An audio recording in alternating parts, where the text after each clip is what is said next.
So, but, yeah, obviously, every student counts, right, when we're dealing with our budgets, but from a facilities perspective, it's relatively stable. You know, we're not in the point where, you know, we're growing 600 students and need to build a new school, or losing 600 students and school closure might be on the table. So the other thing I wanted you to understand is on our backup data, usually right in the guts of our report, we have an analysis for every individual school. So we provide you a map that shows that area's students and that school's students. And so we do 4 color codes on our maps. The red dots represent the students that are enrolled in a school and live in that school's attendance area. So that's sort of the normal situation. We have the yellow dots showing how many kids from the other school areas are coming into that school area. And then the blue, we say they live and they're supposed to go to that school, but they've chosen to enroll in a different school in the district. And then anytime we see some area outside the district, if you see any green dots, those are the students from outside the district. And a lot of times we won't see those on these detailed maps because we're zoomed in, looking at a closer picture. And that's why we provided that separate page with more details on those students.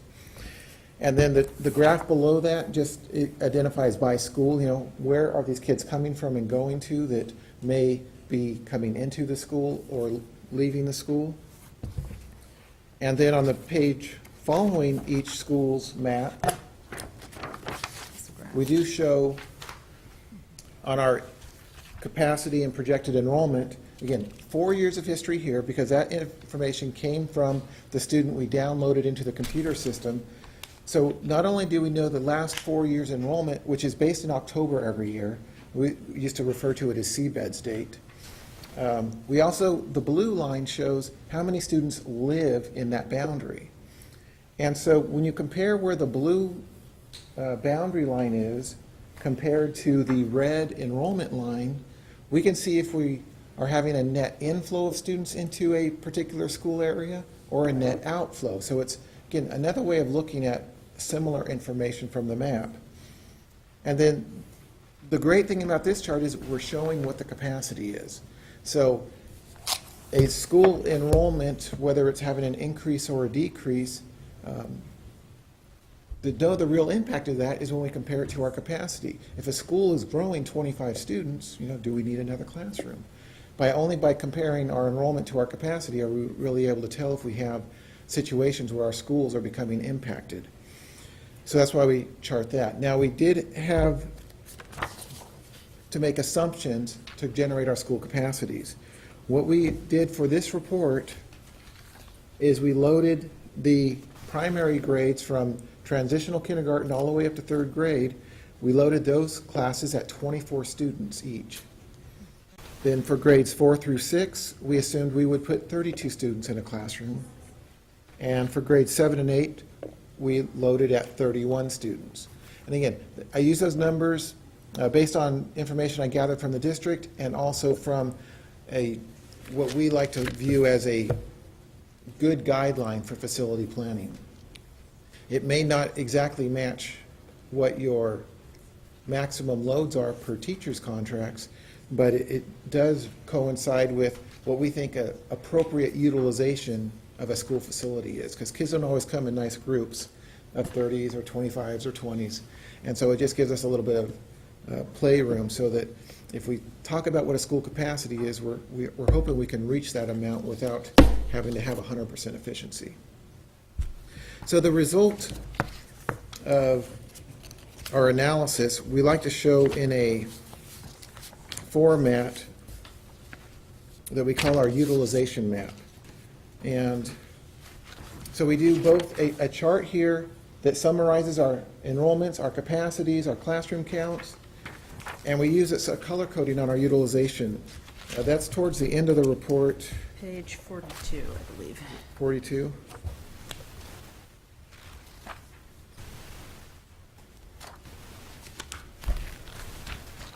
Yes.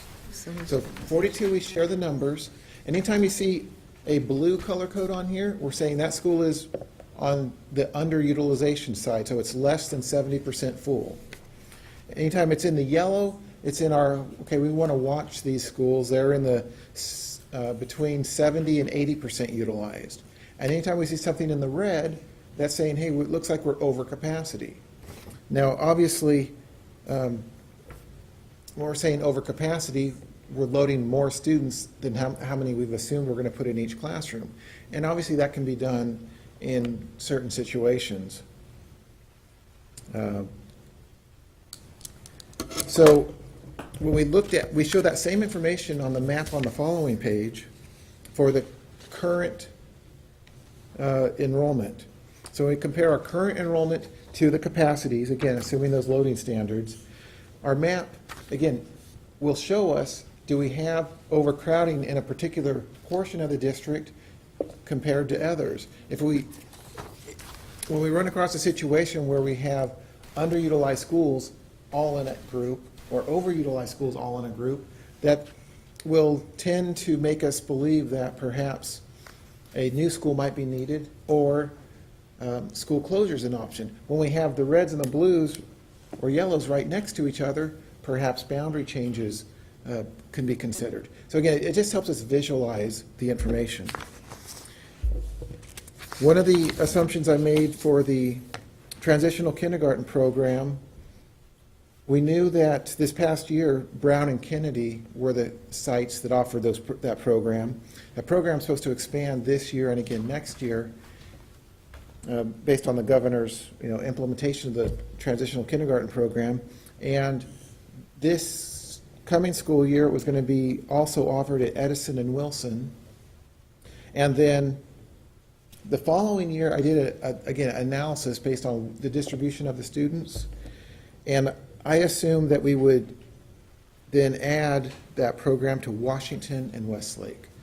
So when you see the enrollment projections for each individual school, I just wanted you to make sure you understood where I put those transitional kindergarten classes. And then, so as the result of our analysis, again, I did want to make a comment, even though I think school closure is off the table now due to increased school funding, and obviously a stable enrollment, we don't have a decline to be concerned about.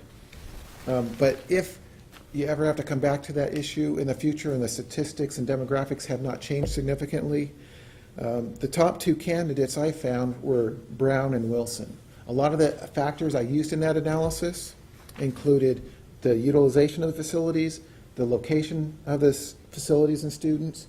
Is there room in the general area at neighboring schools? Another one is trying to have the least impact on the students. And so all those factors combined, I said the analysis is in there, feel free to read through it, but those seem to be the top two candidates. Obviously, there's factors other than the demographics and facilities and analysis that would go into any final decisions. There would be community input and other factors that would need to be considered. But anyway, so if ever that has to come back on the table, I wanted to make sure you had that, which was our original purpose when we got hired. When you say top two candidates, are you talking about for consolidation or?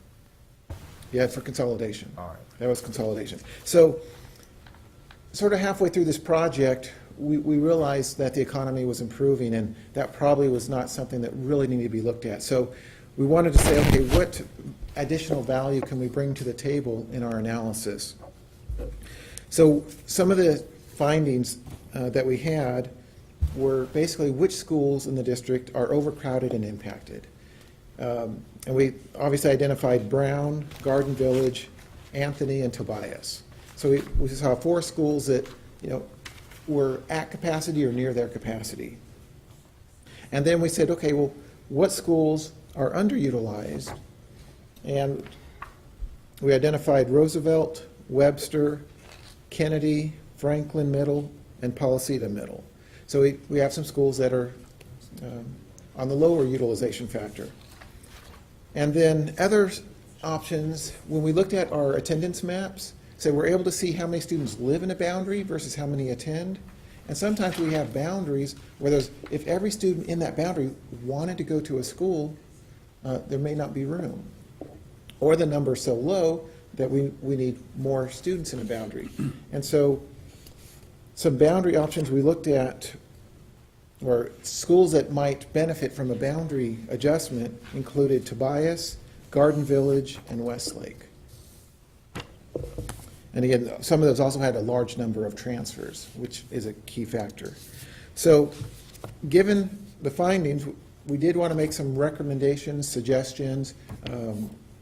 Again, these items are not, ready for any action, obviously, but they're things to consider. And if it was something that you thought would benefit your educational programs and efficiency in operating your schools, then obviously additional analysis we could do for you, involving working with the staff and the communities to find out, are some of these scenarios really feasible, and can we find a solution that, again, benefits the community?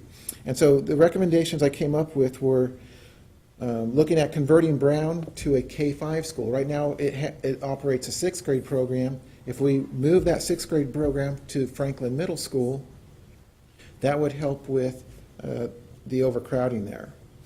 Another one is looking at the boundary between Westlake and Garden Village.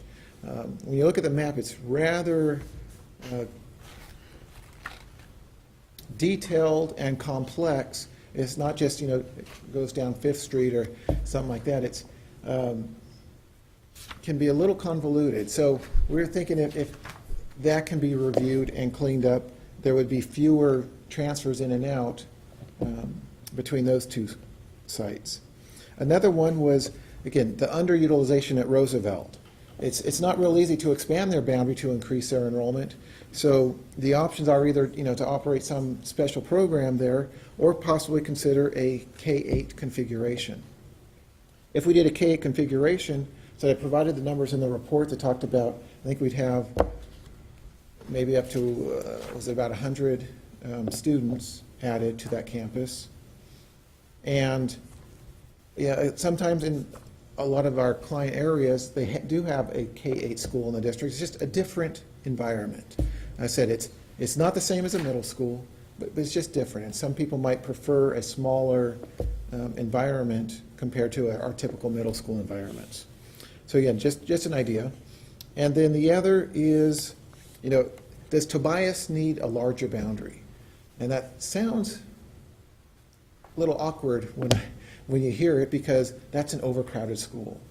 So why would we want them to have a larger boundary? My only reason for possibly suggesting that is because of the large number of transfers it takes to fill that school. When you look at their page, the number of students in the boundary isn't what's filling the school up, it's the number of transfers into the school. So if we had a larger boundary, we wouldn't need as much paperwork to deal with the transfers. So that was just a simple solution or idea there. Another one is possibly considering, if you still want a large volume of transfers and we expand the boundary, another potential option to consider is, what if we also make that a K-5 school and put the sixth grade at Franklin? If you wanted to still allow transfers into that program there. So those were the main ideas I came up with. Again, there's other ideas that you may have. We have the data and the system to be able to go in and look at all sorts of different options. These were just the ones that came to the top of my mind based on the data I saw, the situations I saw, and our expertise in working with districts throughout the state. So now, questions and ideas. When you talk about the, When people move into the district and they send their children to the schools, obviously we know that. But when people move in with children that go to other schools outside the district or private schools, we don't know that, correct?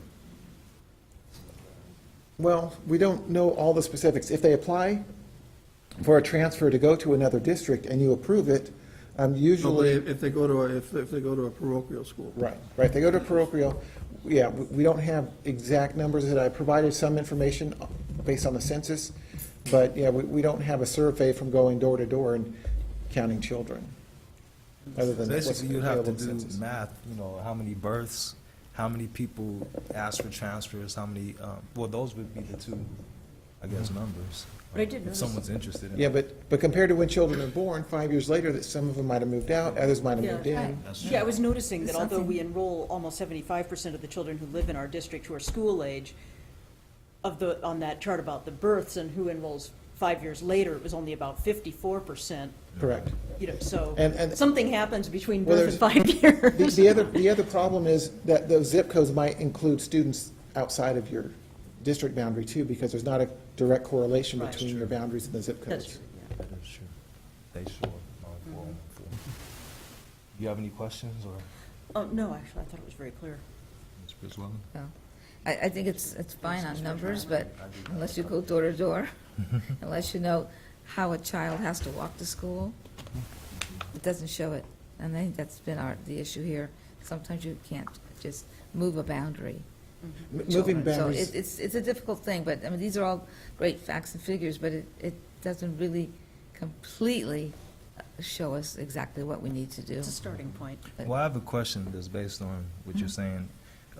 So you make recommendations, so that's great, because that was going to be one of my questions, but are you also consulting with the superintendent before you make these recommendations? Because you said you're basing it on data and situations that you've seen, so I wasn't sure what you meant by situations that you've seen. Well, it said, in analyzing the data and talking with the staff and understanding the attendance patterns, and my, again, my experience. So, yeah, there was input from the staff. I did talk about, I have presented this information with them and gathered input. So, I mean, one example of that, I mean, when you just look at the numbers and you look at boundaries and you say, well, if we were to expand the Tobias boundary, you know, across Skyline, then you could capture all of those kids who are transferring to Tobias anyway. But as those of us know, Skyline is very treacherous to cross in the morning, and unless a family is choosing to cross that and is choosing to put their, walk their child across Skyline in the fog, we don't necessarily want to make that a district recommendation, that families who live on the other side of Skyline send their students to cross Skyline, because we're supposed to, I want to believe that it should be a safe route. And I don't think that's a safe route for pedestrians. So, And what's worse than that is from Wilson to Westlake. Yeah, Where exactly. they have to cross the intersection. yeah. So anyway, that was one of the recommendations that, he was thinking, and we said, no, actually, that doesn't work. Or even for school closure.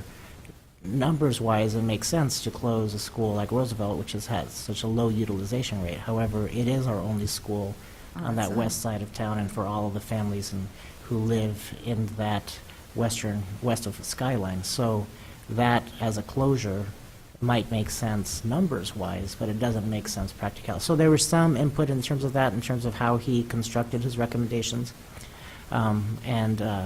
It's nice to see that some of the recommendations that he came to independently were recommendations or thoughts that we as a staff have already had, because programs have already shifted in that direction. For example, the idea of Roosevelt being a K-8 school. I know that that's something that the staff is wanting to explore, and parents at the school, and there's a certain number of parents who want to explore that, so that may be something we may pursue a little bit more vigorously.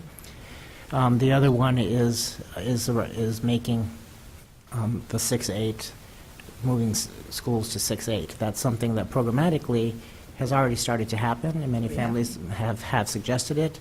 But given the tight constraints at many of the schools, particularly into Franklin, it might make sense for the board to take to investigate this further, for the administration to investigate this further and come back with a recommendation to alleviate some of the overcrowding that we're seeing at some of the feeder schools to Franklin.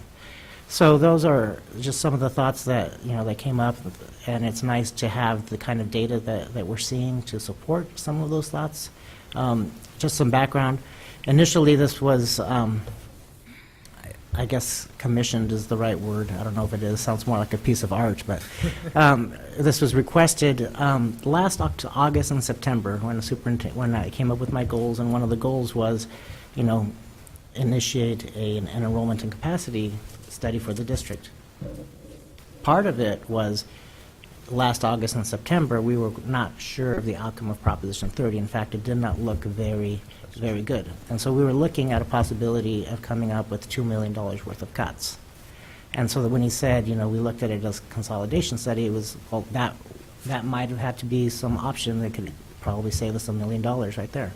However, as looking forward, you know, we don't necessarily face that kind of dire situation. However, if the board does find itself at some point, if the district finds itself at some point overspending significantly, we may need to revisit some of those in order to be able to afford any obligations we make. So, you know, this information may need to be brought back at some point if we do overcommit ourselves for any long-term period of time that we cannot sustain. So that is, you know, and maybe at that point, we just would need to recommission it again to get, I mean, I think a study like this is good to do probably every 5 to 6 years, because the projections are only 5 years out. And so you want to be able to get sort of fresh information every, probably 4 to 6 years, I would say. And Mr. Reynolds, you probably think we need to do it yearly. But and for a district, from the district perspective, I think a 4 to 6 year Yeah, plan is good. or if there's something significant that happens, I said, in the education community or in the economy. All right. Well, due to the diligence of our superintendent, Vidalis, you answered about 4 questions that I had for him with that, so that was good. So yeah, because I was interested in finding out how often do we do this, why, what are we going to do with this information? I do have Some one- of that information we've already started already had to, it. we've already started to utilize as well. I know that we've started conversations with certain schools around trying to perhaps move programs because they're overcrowded, or, you know, reduce an incoming kindergarten class, or reduce some intra-district transfers that are not sibling related. So we do need, there's some of the schools that are in the red or close to being red, you know, we've started to have those conversations for the following year, so. All right. I do have one question, though, still. Did you get any input from the families and the principals when doing this study? No? No, that wasn't the scope at this point, it was just a big picture. I think the input from families and from staff come in, you know, when we're actually considering doing something like, say, a boundary change. Then we hold the meetings in the community to get input on that recommendation. And certainly, and I don't want to go there, but certainly if you're going to consider a school closure, that's where, you know, we don't necessarily want to alarm anybody unnecessarily by saying, oh, we're considering school closures, what do you think? Because we're not really considering a school closure, we're not in that place right now. Right. However, when we get into that place, if we get into that place, and God forbid we do not, we would have those input sessions. All right. Things, we have to look at it from other point of views, not just number figures, because when you look at, Exactly. say, Roosevelt School, in fact, the location of where it's at, it's difficult for those students to go anywhere else.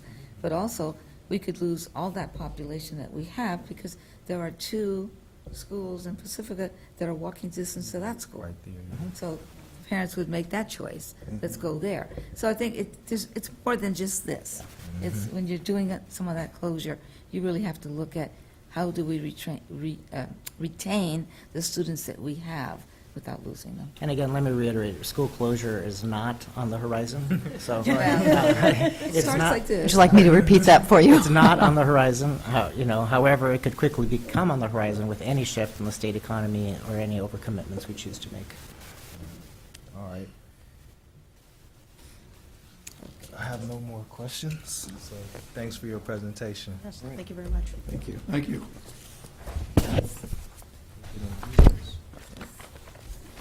Classified personnel, retirement. This is yours. We have a retirement request from Linda Lenz, who has worked in our district since December 1988, and she's been a food service assistant at the Central Kitchen. So we do request a resolution be prepared commending her for her years of service with the district. She retired at the end of the school year. All right, and do we have that resolution? Yep. All right. I would like to recommend that I would like to move that we approve that retirement request with congratulations and a appropriate resolution thanking her for her years of service with the district. I'll second the motion.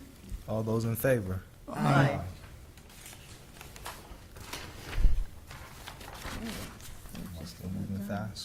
You're doing good. Very good.